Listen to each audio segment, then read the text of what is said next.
A Woman of 50 by William Somerset मैगम। अब women of 50 की समरी को डिस्कस करने से पहले ये जान लें कि ये एक इमोशनल स्टोरी है और इसे 1947 के अंदर पब्लिश्ड किया गया है। अब जब हम 1947 की डेट को देखते हैं तो हमें पता है कि ये पोस्ट मॉडर्न एज चल रही है और इसके अंदर ही वर्ल्ड वार वन और वर्ल्ड वार टू हुई हैं। वर्ल्ड वार वन का टाइम पीरियड 1914 से लेकर 1918 तक है और वर्ल्ड वार टू का टाइम पीरियड 1939 से लेकर 1945 तक है। इन दोनों पर बड़ी डिटेल लेक्चर मौजूद है, अगर आप वो देखना चाहें तो देख लीजिएगा। अब ये सारी डिटेल यहाँ पर बताने का मकसद ये है कि इस पोस्ट मॉडर्न एज के अंदर जो भी हम writer, short story writer, poet, कोई भी लिटरेरी फिगर पढ़ेंगे ना, उसके वर्क्स के अंदर हमें जो वर्ल्ड वार वन है उसके इम्पैक्ट तो देखने को मिलेंगे ही। चाहे वो ना चाहते हुए भी लिखता है लेकिन फिर भी उसके वर्ड्स के अंदर कुछ ऐसे करेक्टर्स मिल जाते हैं, कुछ ऐसे थीम मिल जाते हैं जो वर्ल्ड वार वन या वर्ल्ड वार टू से रिलेटेड होते हैं। क्योंकि ये जो वर्ल्ड वॉर्स हैं ये दुनिया ने देखी ही पहली दफ़ा थी कि इंसान इतना भी गिर सकता है। इतनी ज़्यादा 60 से 70 लाख उस वक्त सोल्जर्स की डेथ हुई थी और जो 80 लाख के करीब आम कॉमन पीपल जो थे वो मारे गए थे वर्ल्ड वार वन के अंदर। और वर्ल्ड वार टू के अंदर तो फिर अमेरिका ने जापान के दो सिटी हिरोशिमा और नागासाकी के ऊपर एटमी धमाके ही कर दिए, दोनों का मिलिया मेट ही कर दिया। तो दुनिया ने पहली दफ़ा देखा कि इंसान इतना भी गिर सकता है, अपने मुफाद के लिए, अपनी अना के लिए दूसरों को इस हद तक नुकसान पहुंचा सकता है। 20th सेंचुरी के जितने भी हमने राइटर्स वगैरह पढ़ने हैं उनके अंदर हमें वर्ल्ड वार वन का इम्पैक्ट ज़रूर देखने को मिलेगा। इस शॉर्ट स्टोरी के अंदर भी ये थीम हमें देखने को मिलेगा। बहरहाल अ वुमेन ऑफ 50 की समरी को डिस्कस करते हैं। इस सारी समरी के अंदर ना, जैसा कि टाइटल से ही पता चल रहा है कि एक वुमेन है जिसकी उम्र 50 साल है, यानी 50 ईयर्स ओल्ड है। अब उसकी ज़िंदगी के यानी इस 50 साल को दो हिस्सों में डिवाइड किया गया है। 25 साल जो उसकी अर्ली एज वाले हैं और 25 साल जो उसकी बाद वाली एज वाले हैं। तो इन दोनों के ऊपर यह स्टोरी लिखी गई है। अब स्टोरी इस तरह से शुरू होती है कि वेमेन जो कि एक इंग्लिश प्रोफेसर होता है यूनिवर्सिटी के अंदर, ये अपने एक फ्रेंड को लेटर लिखता है और उसे कहता है कि यार कभी यूनिवर्सिटी में आओ और लेक्चर दो ना मेरे स्टूडेंट्स को आके। तो वो जो फ्रेंड होता है उसका नाम है नरेटर।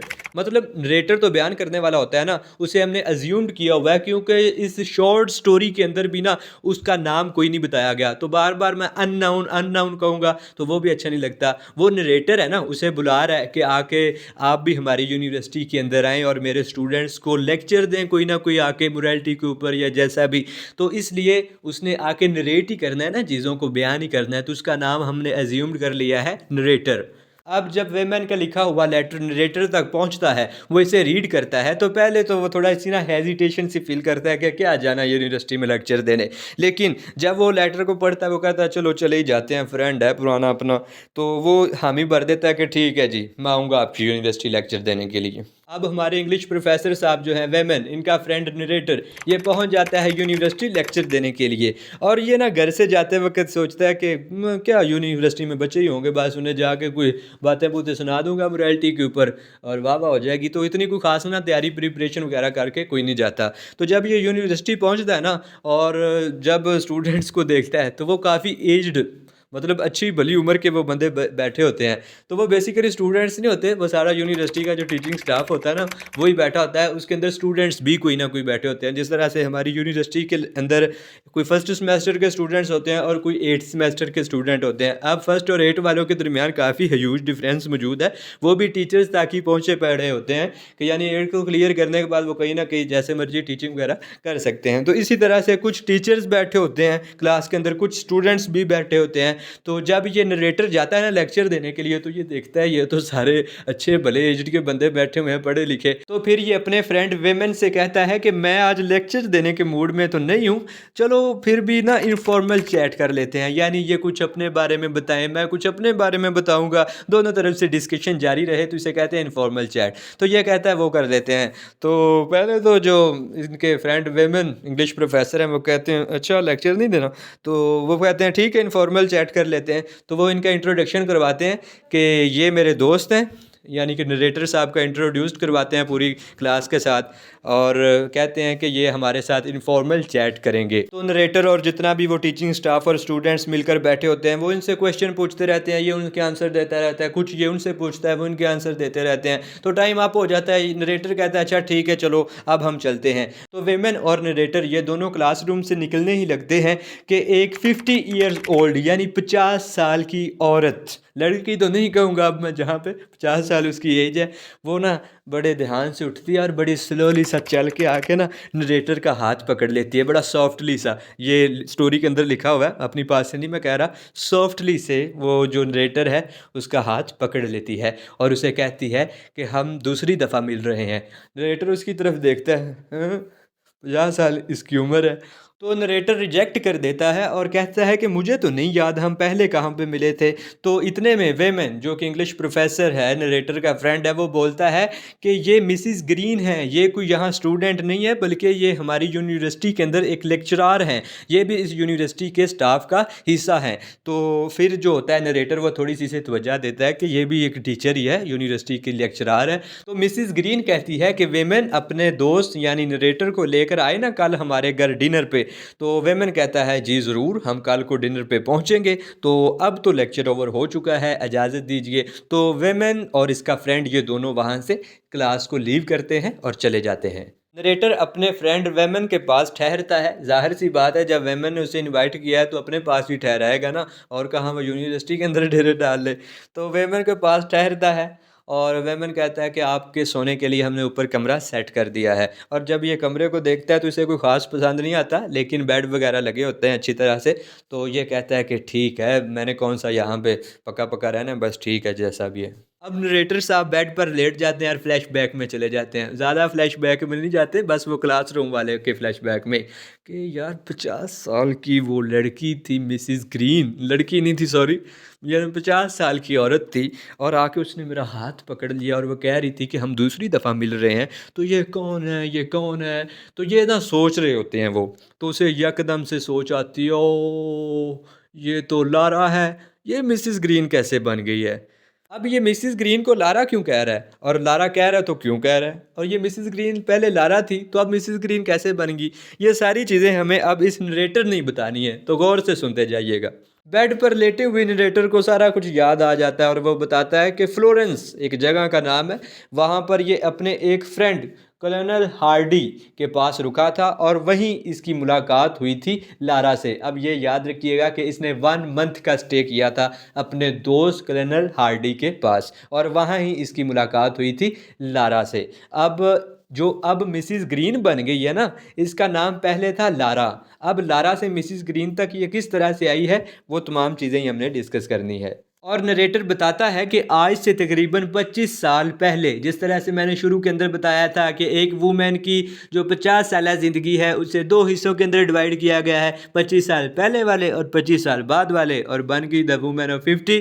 तो इसी तरह से ये कहता है कि आज से तकरीबन 25 साल पहले जब मैं अपने दोस्त के पास फ्लोरेंस के अंदर रुका था तो वहाँ पर मेरी मुलाकात हुई थी लारा से। और ये कहता है कि ये तो इंगेज थी एक आर्मी सोल्जर के साथ जिसका नाम था टीटू। और नरेटर ये भी बताता है कि आज से तकरीबन 25 साल पहले जब ये जवान हुआ करती थी ना तो इसके डिफरेंट मेल्स के साथ बड़े रिलेशंस हुआ करते थे और क्लबों में जाके बड़ा इंजॉय किया करती थी। और वहीं पर इसकी मुलाकात एक हैंडसम लड़के से होती है जो टीटू साहब हैं। बेसिकली टीटू जो अब आर्मी सोल्जर हैं ये पहले एक गैम्बलिंग बॉय था, यानी जो जुआ खेलते हैं ना लड़के क्लबों के अंदर, तो ये भी क्लबों के अंदर डांस करती फिरती थी। तो वहीं पर इनकी दोनों की मुलाकात हो गई और फिर मुलाकात जो है वो मोहब्बत के अंदर बदल गई और दोनों ने शादी कर ली। अच्छा, ये गैम्बलिंग यानी जुआ खेलता था ना, तो टीटू को इतनी ज़्यादा जुआ खेलने की लत पड़ गई थी कि इसने अपने बाप के जितने भी पैसे थे ना वो सारे गैम्बलिंग के अंदर ही उड़ा दिए थे। और इसका बाप इसकी इंसल्ट ही करता रहता था कि क्या किया तुमने सारी उम्र के अंदर, मेरे सारे के सारे पैसे उड़ा दिए, बर्बाद कर दिया तुमने मुझे। यानी इस तरह से इसको ना हर वक्त ताने ही मारता रहता था और आगे भी इसने ताने ही मारने हैं। टीटू को पुलिस पकड़कर जेल में ले जाती है और पूछने पर मालूम होता है कि टीटू ने की है रॉबरी, इसलिए अब इसको जेल हो गई है। अब जब टीटू जेल के अंदर होता है ना, तो इसका फादर लॉरा के पास आके बैठ जाता है, कुछ वक्त दोनों गुजारते हैं क्योंकि वो भी अकेला हो जाता है। इसकी जो वाइफ बनती है लारा, वो भी अकेली होती है। तो ये ना एक दूसरे के पास बैठ के वक्त जो है स्पेंड करते हैं और एक दूसरे के साथ ना काफ़ी फ्री भी हो जाते हैं। और जब टीटू जेल से रिलीज होकर बाहर आता है तो वो आके घर में देखता है ये मेरा फादर लारा के साथ बड़ा फ्री हुआ पड़ा और ये लारा भी इसके साथ बड़ा हंस हंस के बातें करती है। तो वो कहता है खैर कोई नहीं। उसे ना शक हो जाता है कि कहीं ये दोनों ने पीछे से कोई रिलेशन तो नहीं बना लिया। हालांकि ये टीटू का सिर्फ शक ही होता है, लेकिन ना उसके माइंड में ये बात सेट हो जाती है कि मेरा फादर पहले ही मुझे इतनी इंसल्ट करता रहता है और कहीं इसने अब रिलेशन वगैरह तो नहीं डेवलप कर लिया मेरी ही वाइफ के साथ। लेकिन ऐसा कुछ भी नहीं होता। अब उसका फादर पहले की तरह उसे कहता है पहले गैबलिंग करता था, अब जेल से होके आ गया रॉबरी केस के अंदर, उसकी वाइफ के सामने उसकी ना बड़ी इंसल्ट करता है। तो इसे बड़ा गुस्सा आता है टीटू को कि मेरी वाइफ के सामने ही मेरी उतारी जा रहा है, लेकिन ना ये खामोश रहता है। लेकिन टीटू के माइंड में ये बात सेट हो जाती है कि लारा और मेरा फादर दोनों रिलेशन में है, किसी दिन रंगे हाथों पकड़ूंगा ना तो फिर इसे बताऊंगा अपने फादर को। और इसीलिए ये जाता है बाजार और वहाँ से एक पिस्टल ला के ना रख लेता है। वो कहता है ठीक है कितनी देर छुपे रहेंगे। तो एक दिन ये पिस्टल ला के रखता है अंदर और फिर इसका फादर इसकी इंसल्ट करना एज में भूल जैसे वो पहले करता है, गैबलिंग बॉय और जेल से आ गया रिलीज होकर रॉबरी करता है, कुछ काम धंधा भी कर लिया कर। तो ये निकालता है पिस्टल और अपने फादर को मर्डर कर देता है। अब टीटू को फादर मर्डर केस के अंदर पुलिस पकड़कर ले जाती है और जो लारा होती है वो कहती है कि मैं तो टीटू के बेबी की माँ बनने वाली हूँ, बल्कि इनके पास बेबी हो भी जाता है। तो ये अपने बेबी के लिए ना फिर कहती है कि टीटू के साथ अब गुजारा करना ही पड़ेगा। अब इसके फादर को तो इसने मार ही दिया है, तो अब इसे फांसी नहीं होनी चाहिए। और लॉयर को बताती है कि मेरे हस्बैंड टीटू ने अपने फादर को इसलिए मार दिया है क्योंकि उसे शक था कि मैं और उसका फादर दोनों रिलेशन में है और दूसरे नंबर पर उसका जो फादर है उसकी इंसल्टिंग वगैरह भी मेरे सामने करता रहता था। तो लॉयर कहता है कि अब तुम एक ही तरीके से बच सकती हो और वो तरीका ये है कि तुम जज के सामने अदालत के अंदर ये कन्विंस कर लो, ये एक्सेप्ट कर लो कि वाकया ही में मेरे रिलेशन इसके फादर के साथ थे। तो लारा मजबूर होती है, वो कहती है ठीक है मैं एक्सेप्ट कर लूँगी। और अदालत के अंदर जाकर लारा कहती है कि इसके फादर के मेरे साथ नाजायज़ तल्लुकात थे और इसी वजह से टीटू ने उसे जो है वो मार दिया है। अब अदालत कहती है कि मारा तो इसने है, इसे फांसी ना देंगे लेकिन उम्र कैद इसे लाजमी होगी और टीटू को हो जाती है उम्र कैद और जो बेबी होता है उसकी भी डेथ हो जाती है। अब लारा कहती है कि मैं तो सिर्फ बेबी की वजह से इस टीटू के साथ रह रही थी, अब उसे होगी उम्र कैद और बेबी की भी डेथ हो जाती है, यानी ले देकर लारा फिर हो जाती है आज़ाद। अब यहाँ पे ये पॉइंट माइंड के अंदर रखिएगा कि जो टीटू है इसे उम्र कैद की सज़ा हुई है, लेकिन जो इसकी डेथ है वो वर्ल्ड वॉर वन के अंदर हुई है। अब जब टीटू की वर्ल्ड वॉर वन के अंदर डेथ हो जाती है तो लारा जेस्पर ग्रीन के साथ शादी करती है और इस तरह लारा से ये मिसिस ग्रीन बन जाती है। अब ये सारी चीज़ें हमें नरेटर ने बेड पर लेटे लेटे ही बता दी हैं। अब हमारे नरेटर को सारा कुछ याद आ चुका होता है, हाय ये तो लारा थी 25 साल पहले वाली, अब ये मिसिस ग्रीन इस तरह से बन गई है। तो उसे बड़ी जल्दी होती है कि बस जल्दी जल्दी दिन गुजरे और डिनर के ऊपर जाएं और मैं जाके उसे बताऊं अच्छा मुझे भी याद आ गया, आप वो लारा है ना फ्लोरेंस के अंदर, आपसे मेरी मुलाकात हुई थी और टीटू वगैरह के मतलब मैं इससे क्वेश्चन करूँ।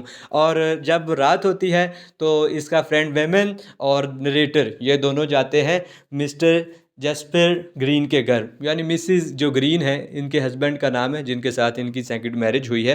तो ये उनके घर जाते हैं और वो खाना वगैरह तैयार करके टेबल के ऊपर रखती है, खुद भी पास बैठ जाती है और वहाँ पर ये आपस में डिस्कशन करना शुरू कर देते हैं और ये डिस्कशन करते हैं एलिज़ाबेथ ड्रामा और इंग्लिश लिटरेचर के ऊपर। अब मिसिस ग्रीन इंग्लिश लिटरेचर और एलिज़ाबेथ ड्रामा की डिस्कशन को बस ना सुन रही होती है और इसके फेस के ऊपर कोई एक्सप्रेशन नहीं आ रहे होते कि आया कि ये इसे कन्वर्सेशन ये जो डिस्कशन हो रही है ये पसंद भी आ रही है या कोई नहीं। और जो नरेटर हैं वो इससे बात करना चाहते हैं आज से 25 साल पुरानी। तो इतने में 12 बज जाते हैं, यानी दिन का अख्ताम हो जाता है, डे एंड होता है। अब याद रखिएगा कि डिनर कर रहे हैं यानी रात को ही होता है ना, और 12 बजे दिन चेंज हो जाता है और यहीं पर ही स्टोरी का एंड हो जाता है। अब नरेटर ने उसे 25 साल पहले वाली बात कही है या नहीं कही ये हमें राइटर ने नहीं बताया, बस उसने कहा है डे एंड हो गया साथ ही स्टोरी एंड होगी। आ वुमेन ऑफ 50 के जो राइटर हैं विलियम सोमरसेट मैगम, अब इनकी बायोग्राफ़ी के बारे में मैंने आपको कोई नहीं बताया